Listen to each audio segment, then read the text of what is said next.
Conclusion. All the things that I've taught you here are the product of several years of meditation and mindfulness practice. There are lots of pitfalls. There are lots of dead ends. There are lots of false leads and false positives. I've weeded all those out, and I've presented to you meditative practices that work. However, these materials will not work for you until and unless you commit to doing them. It's really important that you go through this training in order. Don't skip. Don't jump ahead. Focus on it one step at a time. This way, you will be able to fully benefit from the techniques that I have described in this training. It is also important that you focus on consistency. A lot of people think that meditation is just another activity that they engage in because they're looking for a result. They are looking for some sort of solution. While that may ultimately be the truth, please understand that you must look at meditation and mindfulness as ends in and of themselves. In other words, they're not just means to an end. They don't just enable you to go where you really want to go. Instead, they must be your destination. They must find some sort of value in doing them. That value must be in the act itself. If you're able to do this, then it becomes part of you. It becomes part of your personality in addition to your daily routine. You will then be able to put yourself in a position where you will level up your ability to focus, stay in the present moment, achieve emotional distance and emotional clarity.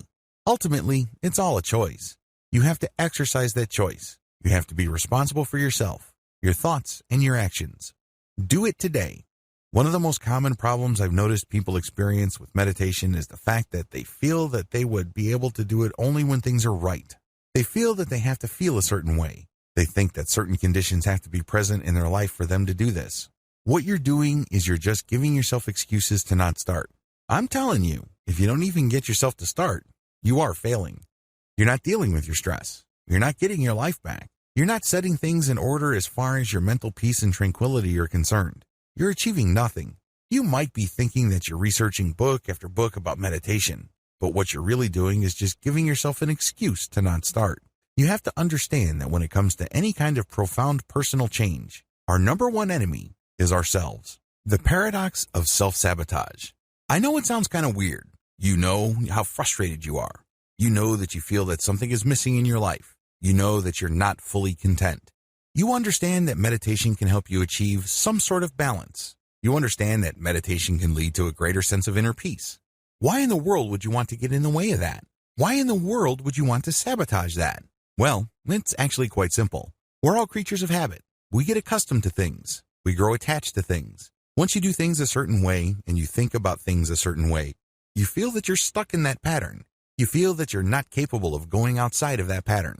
I know it sounds weird, but you know that you're not really all that happy. But ultimately, at some level or another, most people would rather deal with the devil they know rather than roll the dice and take chances with something better. They know they're not happy. They know that things could be so much better, but they're afraid of trying something new. These are the issues that you have to confront with. They will crop up sooner rather than later. I share them with you and I shine a light on them at this point in the training so you can spot them a mile away. Understand that when you start bargaining with yourself about why you should not meditate at the appointed time, you're basically giving in to this. This is all too predictable. This is to be expected. Now that you know that you're going to be playing all sorts of games with yourself, stick to your resolve. Stick to the game plan. Understand that there's a lot at stake. You're trying to get your life back. You're trying to gain control of your emotional and mental processes. You can be so much more productive, and you can be so much more effective if you overcome your old patterns. Unfortunately, if you allow yourself to make all sorts of excuses and justifications to go back to your old way of thinking, you give up a tremendous future for convenience. You've grown to love your chains. One of my favorite philosophers in college was the French Enlightenment thinker Jean-Jacques Rousseau. Rousseau said, "Man was born free, but everywhere he is in chains." This quote, of course, is all about political philosophy, but Rousseau was absolutely right on a personal level. We are born free. We are born with a tremendous amount of possibility. We are born with a tremendous amount of personal power. We have it in us to do great things. If you are doubtful of this, just think of the great thinkers, builders, and innovators of this world. Think about people who managed to build vast fortunes, even though they were born with nothing. People have potential. All of us do. If successful people can succeed, you can too. How do I know? Well, each choice you make is an exercise of power. You have all this unlimited potential in you, and it all flows from the fact that you have a choice. Your choice gives you power of the things you think about, talk about, and the things that you think you are capable of doing. But the reason why you feel so powerless, so limited, so small is because you've allowed yourself to live in a neat, tidy little box. This box indicates what you can and cannot do. This box indicates what you are, what you're about, and what you are not. Nobody put you in that box. You chose to be in that box. You chose to live in a mental prison. It's as if everybody's walking around with this tremendous amount of personal potential, but they're looking at their chains. They're saying to themselves, I'm a victim. I'm wearing these chains. Little do they know that the key is in their hands. Understand what is at stake. You have no excuse. You only have choices. I wish you nothing but victory. Introduction. We live in a very stressful world. You probably don't need me to remind you of that fact. Why are we so stressed out? Why do we feel so much pressure? Why does it seem like contentment and peace are so hard to find? Well, for most people, they simply just have too many duties, responsibilities, distractions, and routines taking up their time and attention. If you were to slice and dice and dissect your daily schedule, you probably would fit into this category as well. There's just so much that you have to cram into your mind every single day. It is no surprise that a lot of people develop the following symptoms of stress. They have short attention spans. When they read stuff online, they can barely pay attention until another item shows up on their Facebook timeline, and they forgot about the stuff that they were reading before. They don't really read materials, they just scan. That's how short most people's attention span is. Next, stressed out people overreact emotionally. It seems like everything that you perceive or become aware of is some sort of judgment or is somehow, some way related to you. You personalize everything. Everything's personal. And it's no surprise that you tend to react emotionally. This may be due to the fact that you're stressed out. You may be reading too much into things. But unfortunately, once we open our mouths, we end up hurting people. We end up making decisions that we come to regret later on. Another symptom of too much stress is simply a lack of patience. You don't feel like you want to stick around for anything. This is a very serious problem because it can lead to road rage if you're stuck in traffic. This can lead to violent disagreements with friends and family members. You might hurt your relationships because you simply have grown impatient in dealing with people. People are people. It often takes time for people to get their act together. Finally, you get this generalized sense of anxiety and frustration. You can't quite put your finger on it, but you feel that something is missing in your life. You feel that something is just not right. Not surprisingly, it's very hard for you to find peace and contentment.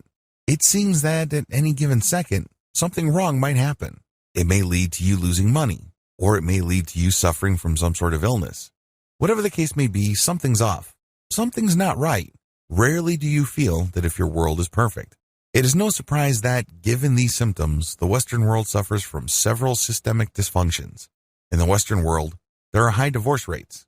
Too many people quickly conclude that their marriage is simply not worth saving. So this blows up the divorce rate. People are just not that patient with their relationships. Another symptom involves the high levels of drug use. This is particularly deadly in the United States because of the current opioid epidemic gripping that country. Some people have always self-medicated to deal with stress and anxiety. Maybe they smoke weed. Maybe they do cocaine. Maybe they shoot up heroin. Whatever the case may be, it numbs or suspends the pain for at least a period of time until they have to go back to the real world. Finally, the Western world, as well as Japan, has always suffered from high suicide rates. This is another reflection of the prolonged systemic dysfunction produced by depression, stress, and anxiety. If you need proof of this, just look at the top prescribed medications in any given year in the United States and many parts of the developed world. What do you see at the top? Antidepressants or anti-anxiety medications. This is guaranteed. In the top 10 of prescribed medications, you will always see those too. Something's got to give. Unfortunately, most of the time, it is you. Thankfully, there is a better way to handle your mental resources. You don't have to stress out. You don't have to freak out. You don't have to be emotionally on edge every single time. You don't feel like something wrong is going on or something's about to get knocked loose. The best thing about this better way of handling your mental resources is that it is 100% drug-free. That's right, no chemicals are involved. This method is also 100% natural. You deal with your mind as it exists. You don't have to buy a machine. You don't have to take drugs. You don't have to ingest anything foreign into your body. It is 100% natural. It works with how your mind works. It is also 100% conscious. You're not going to hypnotize yourself. You're not going to be under the mental control of another person. Finally, this system enables you to remain in 100% control of your mind. You call the shots, you pick the method, and you work with it. It works on your schedule, on your terms, and based on your needs. Sound awesome? Wouldn't you like to try this better way? Are you sick and tired of the regular ways you deal with stress, anxiety, and the daily strains of modern living? Well, here's the answer. Meditation. This training teaches you the ins and outs of practical meditation so you can come up with a solution that works best for you. Common myths about meditation that might be turning you off. Near the end of the introduction to this training, you might be a little bit skeptical. You probably have heard of meditation before. However, you might not have been excited at first. I really can't blame you because a lot of people have certain preconceptions regarding meditation. A lot of these are really myths that serve to turn people off from this amazing practice that can free them from daily stress and pressure. Part of the reason for this is because of the religious or spiritual baggage of meditation. After all, meditation was pioneered in the East in the specific context of Buddhism and Hinduism. This cuts against the grain with most people from the West. Most Westerners are secular. It's no surprise that a lot of people are turned off by the spiritual or mystical reputation of meditation. But this is not the reality of meditation. Here are 8 myths that might be holding you back about meditation. Learn to recognize these and hear the truth about meditation so you can make a real informed choice. Myth number 1. You have to be religious for meditation to work. According to this myth, you have to be a Buddhist or a Hindu for meditation to work for you. Absolutely wrong. Meditation works with how your mind naturally processes stimuli. It doesn't need religion. It doesn't need spirituality. You just need to tune in to how your mind is already working. Myth number 2. You have to believe for meditation to produce benefits. You don't have to believe in anything. You just have to go through the steps of meditation because meditation works with how your mind works. It's kind of like redecorating a room with existing furniture. The furniture is already there. You just need to rearrange the furniture so it produces better effects. You're not imagining stuff for the process to work. You're not forcing yourself to change what you believe in for meditation to produce results. Myth number 3, you are fully unconscious when meditating. This is an absolute lie. A lot of people are under the impression that meditation is really like some variation of sleep and you're hypnotizing yourself or entering some sort of altered reality. No, this is not true. Real, practical meditation is actually the precise opposite.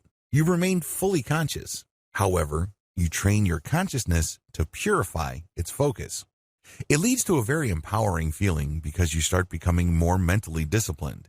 This is the complete opposite of just simply being unconscious. Myth number 4, you will fall under the influence of others easily when meditating. When you meditate, you are calling the shots because your focus is super filtered. It is super fine. Only you can do this. Nobody outside of you can guide you to achieve this level of clarity and focus. You have to do this yourself. Accordingly, you won't fall under the influence of others when meditating unless, of course, you want to. You always have that choice. But practically speaking, you are calling the shots. Myth number 5, meditation is another form of hypnosis. Hypnosis works when somebody outside of you guides you to achieve an altered state of reality. They basically change how you look at things. Maybe a hypnotist will make you change your mind about smoking or some form of addictive behavior. Meditation is very different from hypnosis because you're not gaining instructions. Instead, you are clearing away your mind to focus on how your mind works in a given moment. You're not taking in stuff. You're actually clearing stuff away. So there's nothing to get hypnotized about. What you have is pure focus. Myth number 6, it takes a lot of effort to meditate properly. Your mind is actually very powerful. To use machinery analogy, your mind already has gears that turn, and these are very powerful gears. You have to understand that you navigate reality with your mind. It's how your body exists in reality. You perceive reality through your mind. When you meditate, you tap into that machinery and you purify it. In other words, the energy is already there. You don't have to exert new effort. Instead, again, to use the analogy of the room with furniture, you're just rearranging the furniture to produce a different effect. Myth number 7, you have to meditate for a long time for it to benefit you. Meditation, to a lot of people, is a lot of work. They think that there are many levels to it. Well, people who think that way are being confused by the traditional religion or spirituality that surrounded meditation because Buddhists think in levels. Hindus too, to a certain degree. Raw, practical, basic meditation can produce results for you right here, right now. Since your goal is not to attain some sort of mystical enlightenment, but to just live in the present moment and focus your mental energies, the benefit is almost immediate if you do it right. Myth number 8, people who meditate are gullible. This really is a slam against people who are looking for natural and self-controlled ways to deal with stress. This is an insult. The truth is, even if you are the most skeptical person in the world and you really have a tough time believing anything, if you just focus on the mental processes that you are already engaged in and direct it to a more natural alignment, you don't need to be persuaded of anything. It just works on its own. All of the 8 myths above will trip you up. Learn how to spot them in terms of your belief system. Let me tell you, what I'm going to teach you about meditation will not benefit you in the least if you hang on to any of these myths. Get out from under them and start enjoying the benefits you've been looking for. You need to start with as clean of a slate as you can. So make sure you go through your personal, mental, and attitude laundry list and clear out any of the myths above or anything related or similar enough to these myths. Otherwise, meditation may not work out for you. Meditation in a nutshell. What is meditation? We've already established in video 1 that it is not some sort of metaphysical, spiritual, or mystical state that you enter. It's definitely not some sort of attempt to achieve some sort of alternate reality or navigate some sort of spiritual truth. Instead, meditation works with how your mind already operates. The bottom line is, if your mind did not have a self-correcting system to achieve some sort of balance or some sort of inner peace at some level or another, you would have gone crazy a long time ago. That is the bottom line. Meditation really all boils down to getting in touch with that and becoming more aware of that machinery so you can call it into action when you need it and on your own terms. Your mind is a very powerful biochemical machine.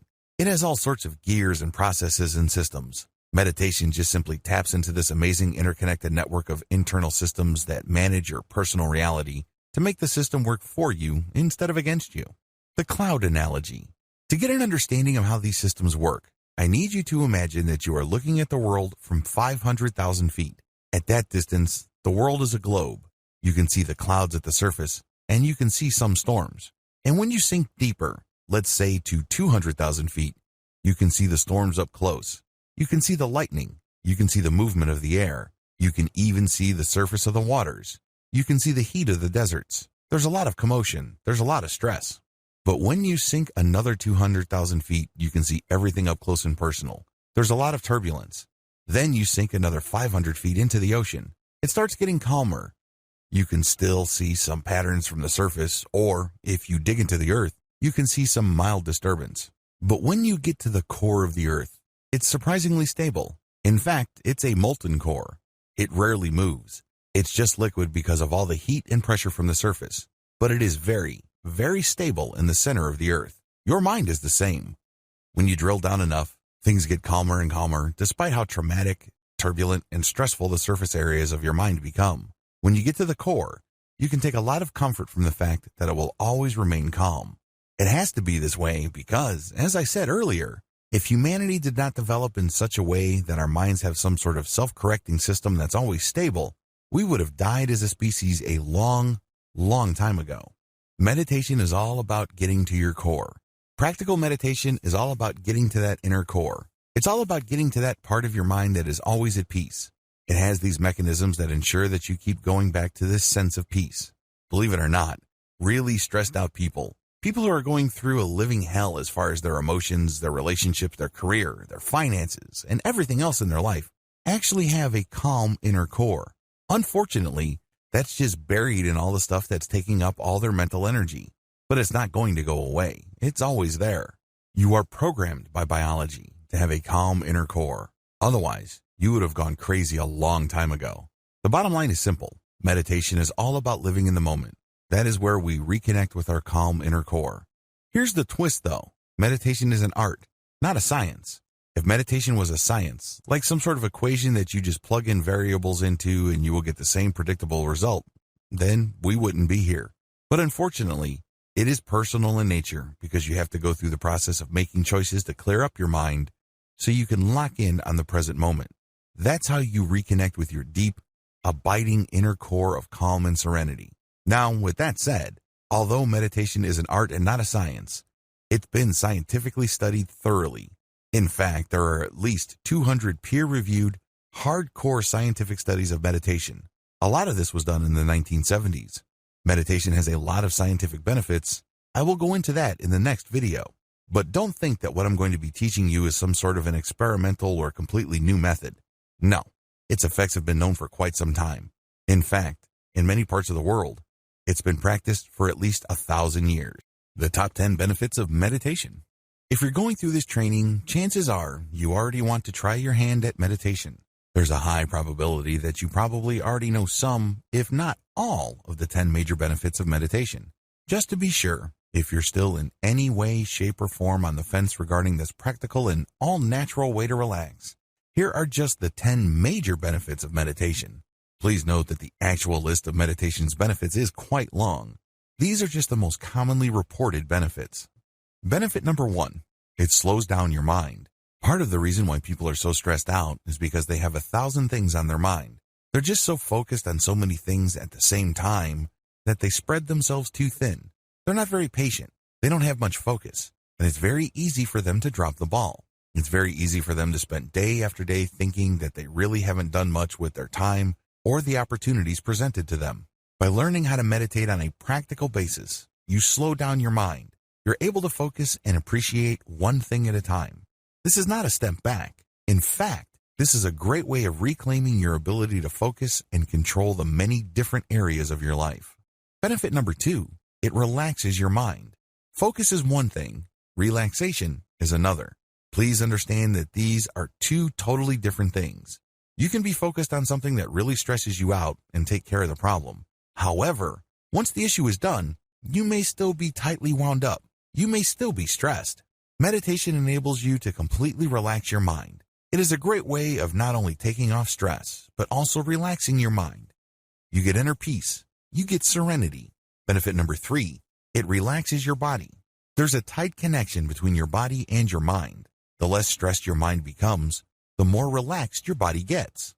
These two are strongly tied to each other. By working on your mind, you go a long way in relaxing physically. Benefit number 4, you gain perspective. Part of the reason why people are so stressed is because they think that they're jumping from one emergency to another. They are literally caught in the end of the world every single crisis. It's as if they're putting out one fire after another. Well, it turns out that most, if not all, of the things that you're stressed about are nothing to stress out over. In the big scheme of things, they are really small potatoes. When you adopt a daily or consistent meditation practice, you get to see the big picture. Gaining perspective enables you to achieve some level of inner peace. Benefit number 5, you create distance between your emotions and your perception. One of the most common symptoms of stress is when everything seems to revolve around who you are, your personal value, and your goals in life. In other words, every small disappointment becomes a giant failure. When you don't agree with somebody else, instead of leaving it at a fairly shallow level, the disagreement becomes really personal. You really have a tough time letting go of your emotions. Well, when you learn how to meditate, you create distance between your emotions and perceptions. Just because you perceive certain things, it doesn't necessarily mean that you have to interpret things in a very emotionally negative way. The more you meditate, the calmer you feel. It doesn't have to be the end of the world. It doesn't have to be all about you. Life doesn't have to involve a tremendous amount of unnecessary drama. Benefit number 6, your focus increases in power. Where your focus goes, energy flows. Unfortunately, if you're stressed out, it's very easy for you to try to focus, but there's really not much power left. You can't muster the willpower needed to get stuff done, regardless of how much you think you've set your mind to something. At some level or another, something is tapping your energy. It's just leaking out of you, and you really can't, for the life of you, focus like a laser. When you learn how to meditate and control your mental processes, your focus grows in strength. You are able to target specific tasks with your willpower. When you do this, you become a more effective and productive person. Benefit number 7, your focus increases in clarity. Just as focus involves willpower, focus also involves clarity. Things start to make sense. Things fall into place. Unfortunately, if you're under a lot of pressure, it's easy to suffer from brain fog. Everything looks the same, everything is fuzzy, and it's hard for you to tell which is which. You don't even know what your priority should be or not. It is no surprise that regardless of how much focus stressed out people try to put on certain tasks, they can't get anything done. It's as if they try to impose their willpower to do certain things, but it turns out that they're doing the wrong things at the wrong time to produce the wrong results. They end up chasing their tails. When you meditate, Your focus not only grows in strength, but it also grows in clarity. You start using your values as your filter as to what to focus on. This can have a tremendously positive result on your productivity as well as your sense that you are able to make things happen in your life. Benefit number 8, it lowers your blood pressure. In research study after research study, scientists have discovered that consistent meditative practice actually lowers blood pressure. This is a big deal because there is a cardiovascular disease epidemic in the United States and other developed nations. As people live more and more sedentary lives, heart-related issues are killing more and more people. If you meditate, you tend to naturally lower your blood pressure, and this can possibly prolong your life. Benefit number 9, it can speed up emotional healing. If you have a tough time forgiving people, by learning how to meditate, you can gain emotional distance from painful or anger-induced memories. Sooner or later, you are able to see things in perspective, and this puts you in a position to forgive. Now, this doesn't necessarily mean that if you meditate, you will automatically forgive people who you feel have done you harm. That will still be your choice. However, when you meditate, you start viewing things in perspective, and it's more likely that, if you want to, you can forgive and move on. This can go a long way in helping you heal emotionally. Benefit number 10, can bolster psychological repair. I wish I could tell you that all of us came from ideal childhoods. I wish I could tell you that we all had great pasts, and that we've always hung out with great people and we've always had amazing times. It would be awesome if we all came from nurturing, loving relationships and families. Unfortunately, that's not true. There are a lot of us who have suffered psychological wounds and are having a tough time recovering. When you meditate, you tend to gain perspective. This enables you to put yourself in the position to start looking at the past as well as the present consequences of your past with a fresh set of eyes. If you feel that you've been victimized, if you feel that you've been harmed in the past, it doesn't necessarily mean that you have to continue looking at yourself the same way. Again, just like with speeding up emotional healing, meditation only puts you in this position. You still have to choose this benefit. This doesn't happen automatically. Keep the 10 benefits above in mind if you're still hesitating or feeling apprehensive about meditation. While it is a commitment, please keep in mind that in most cases, its advantages definitely outweigh whatever real or imagined disadvantages people may see with a meditation practice. Practical versus esoteric meditation. In the first video of this training, I outlined the common myths that tend to hold people back from adopting a personal meditation practice.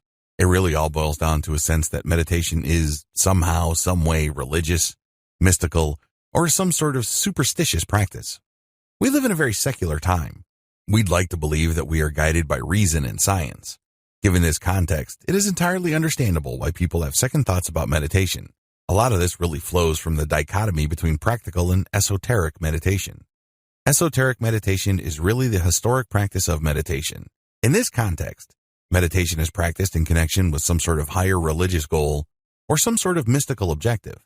If anything, meditation is not the centerpiece. Rather, it's just a side practice to what should be the primary goal, which is to attain some sort of enlightenment or some sort of spiritual release. Esoteric meditation. Esoteric meditation is rooted in Eastern philosophy.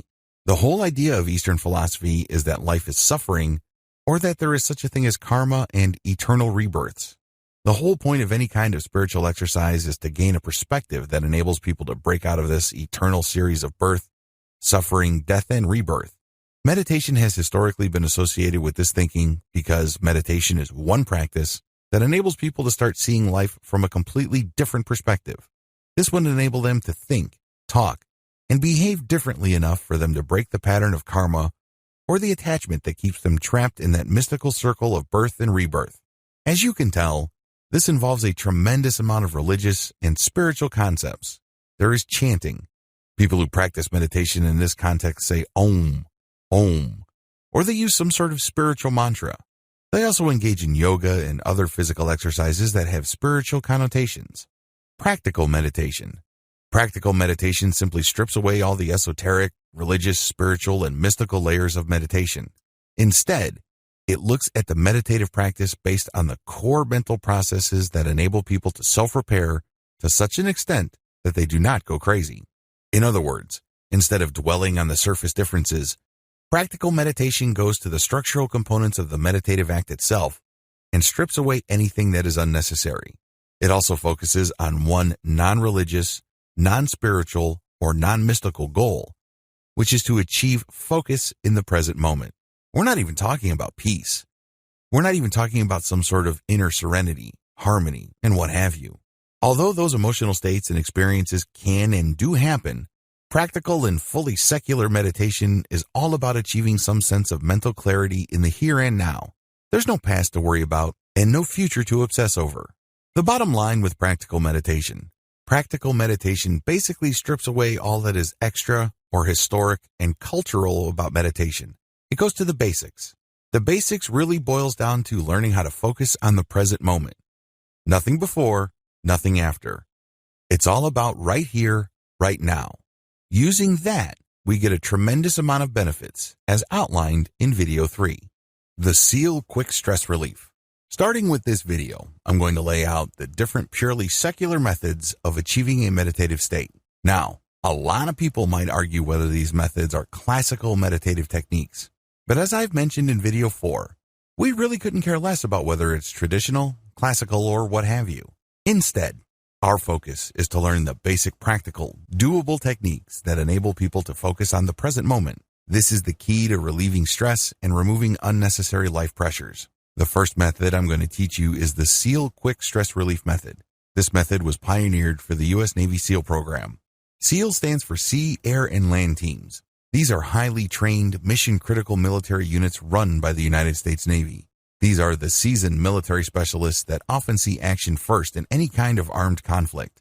In other words, you have to have your wits about you. Usually, they get sent in to clear out an area. They plant bombs. They do sabotage. They do all sorts of highly stressful military work. It follows that the U.S. Navy invested a tremendous amount of money to enable these military specialists to achieve instant or almost instant peace of mind right before they do a task. Also, if they're in the middle of a firefight or they are in the middle of a very sticky situation that can be fatal, they get the U.S. Navy invested in this training to help them calm down and remain focused on the task at hand. The SEAL method. The SEAL method is actually pretty straightforward. You breathe for a few seconds. It could be 4, it could be 10, as long as it's not too long for you to be uncomfortable. You breathe and then hold, and then you release, and then you hold. Basically, you breathe in, and then you hold it for however many seconds. You then release your breath, and then at the end of that stage, when all the air has left your lungs, you hold it for the same number of seconds when you were breathing. You repeat this about 3 to 8 times. Again, as long as it's comfortable. Guidelines. When you're doing this, you don't think. You know you're doing it wrong when you're thinking. Instead, you should just focus on what you're doing. Focus on the air coming in, focus on holding your breath, then focus on the air going out. If you keep repeating this with your focus solely on your breath and what your body is going through, the relaxation will come. Your mind starts to unclench. You're no longer worried about stuff at work. You're no longer worried about your relationship. You're no longer worried about your childhood. You're no longer obsessing about that person you can't forgive. None of that matters. Instead, you focus on the here and now. That's when the relaxation comes.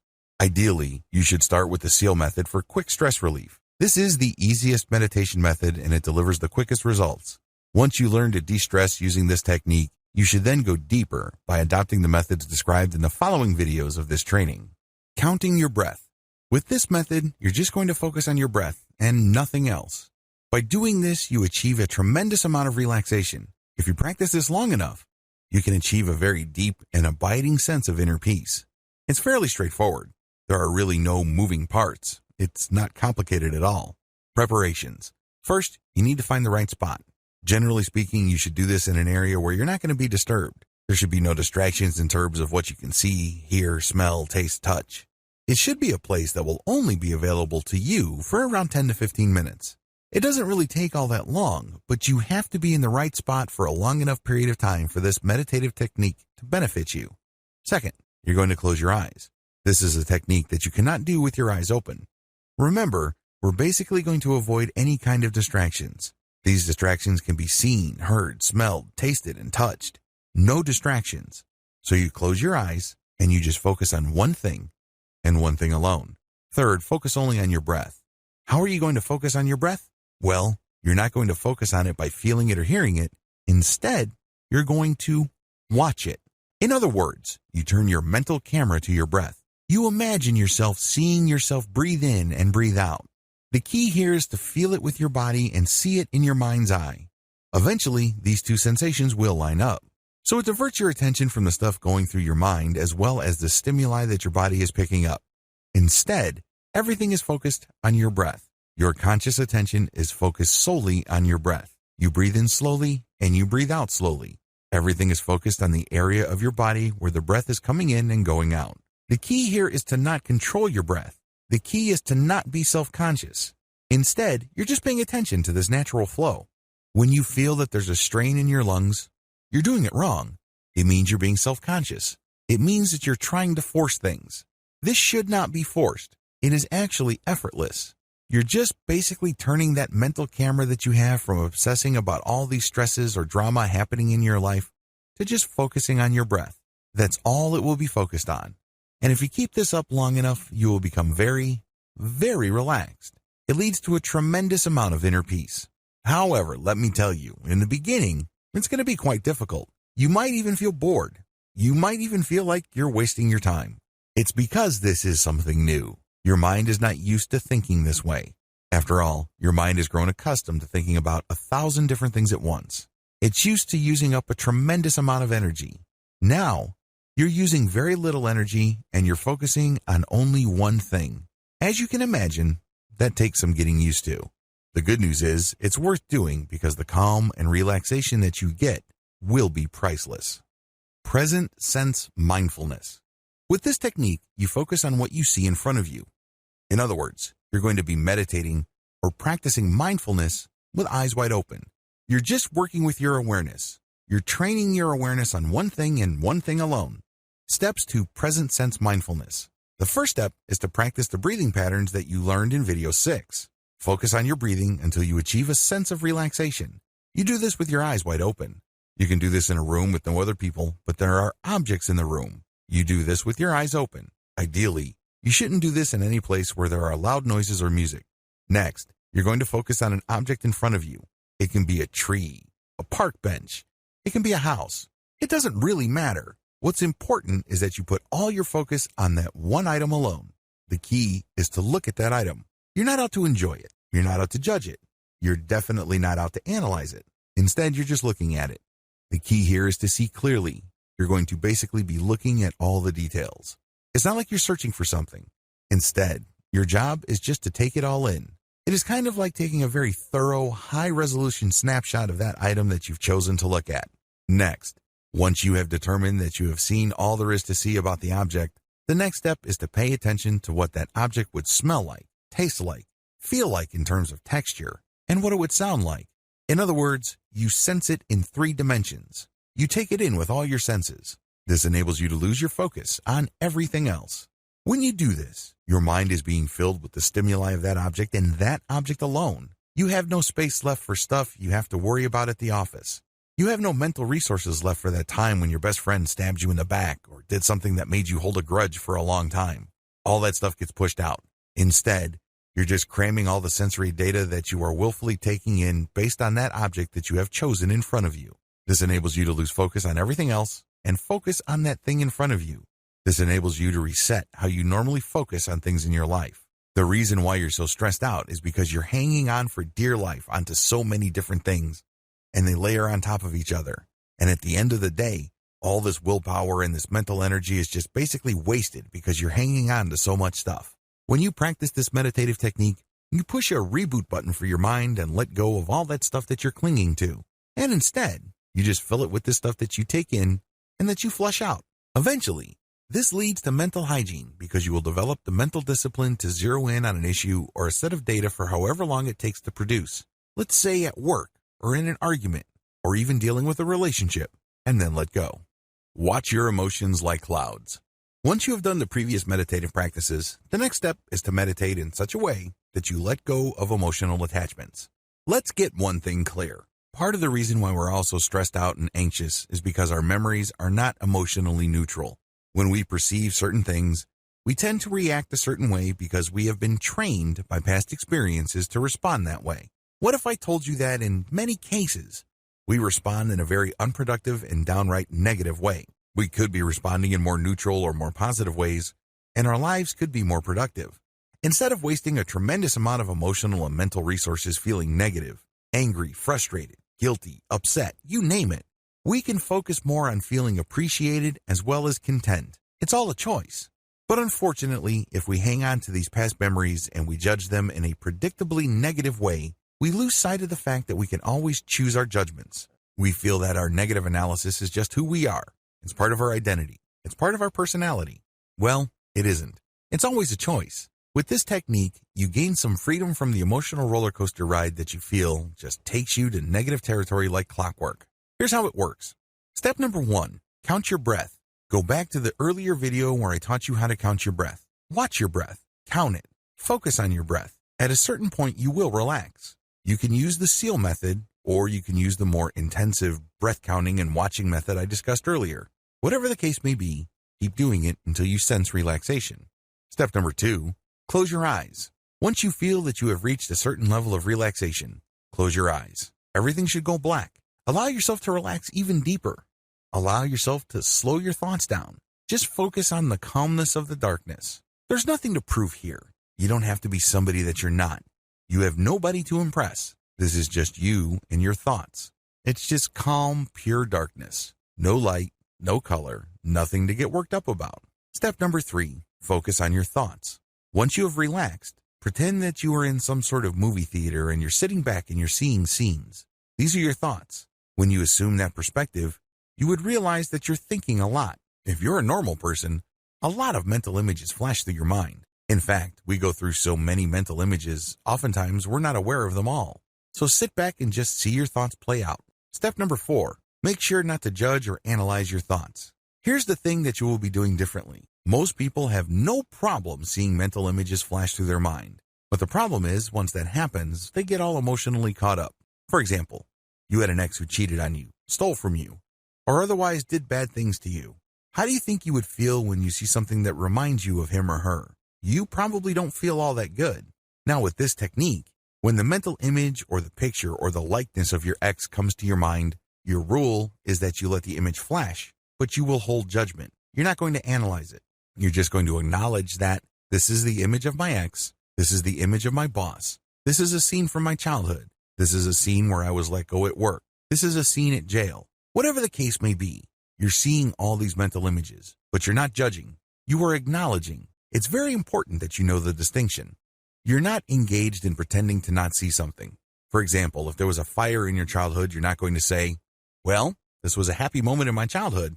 No, this was a fire in my childhood. But this is going to be different from this is a very traumatizing childhood memory that basically destroyed my life because I lost both parents. Do you see the difference? There's no judgment here. You just say, this is a fire that happened when I was a child. It's stripped out of all emotional baggage. It's stripped out of all emotional trauma. Acknowledge and describe in a very objective, flat, and neutral way. This is not going to happen overnight.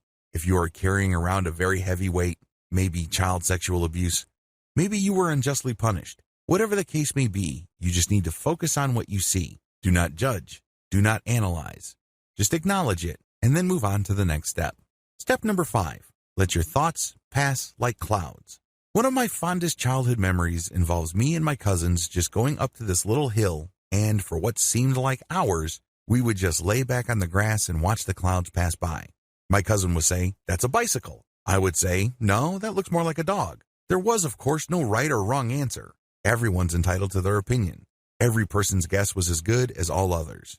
It was a lot of fun because we were exercising our imaginations.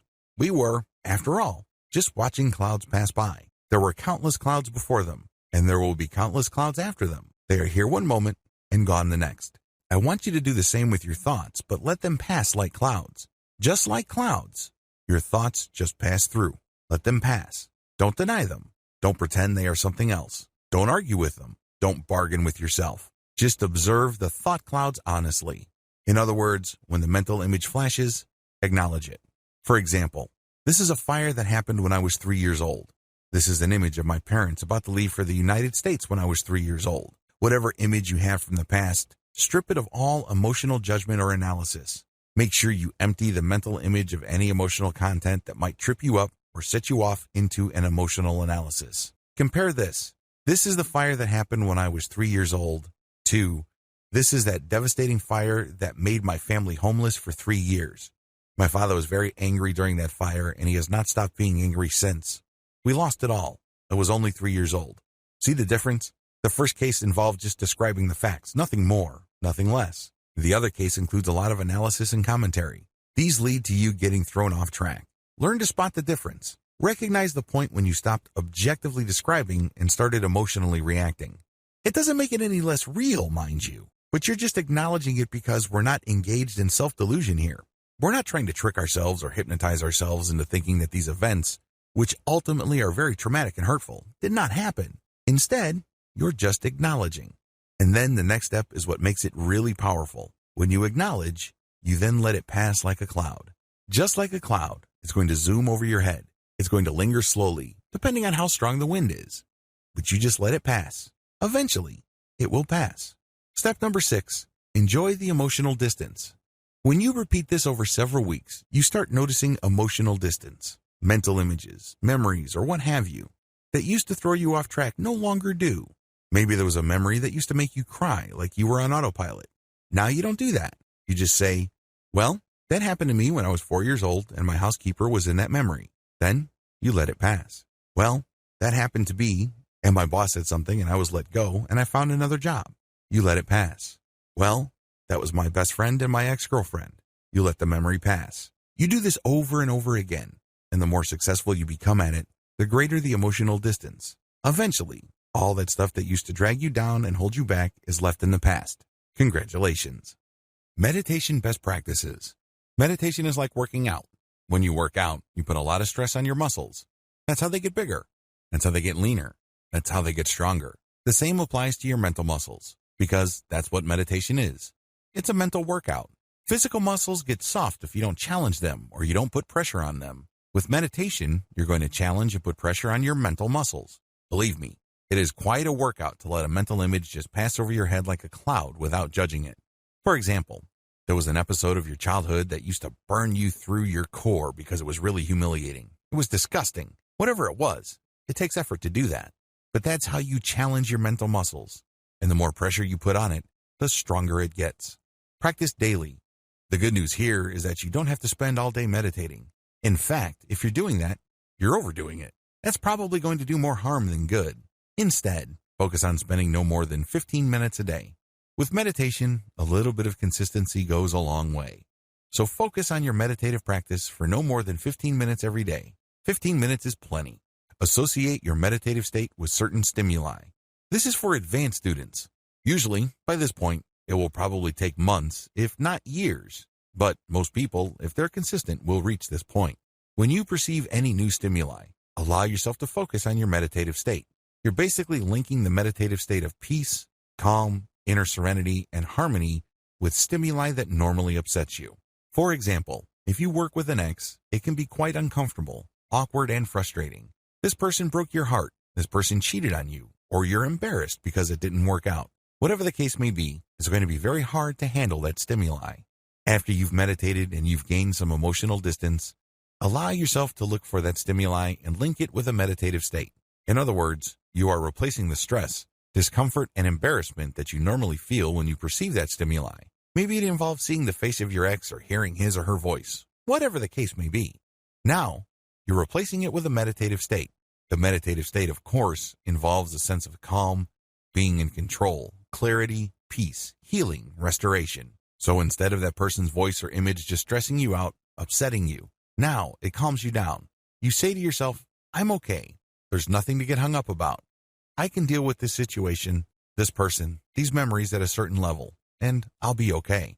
Sure, in the beginning this is going to be difficult because of your mental habits. When you were just starting out, the urge to go back to your old reactive patterns with its rush of negative emotions seems to be all but irresistible. This is the hardest part, but you can overcome.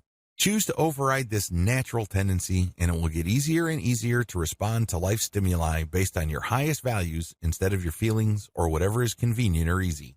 The more opportunities you seek to practice your newfound power over your emotions, the stronger your mind becomes. It also makes the link between certain positive stimuli and positive emotions or positive mental states. Of course, none of this happens all at once. It takes time.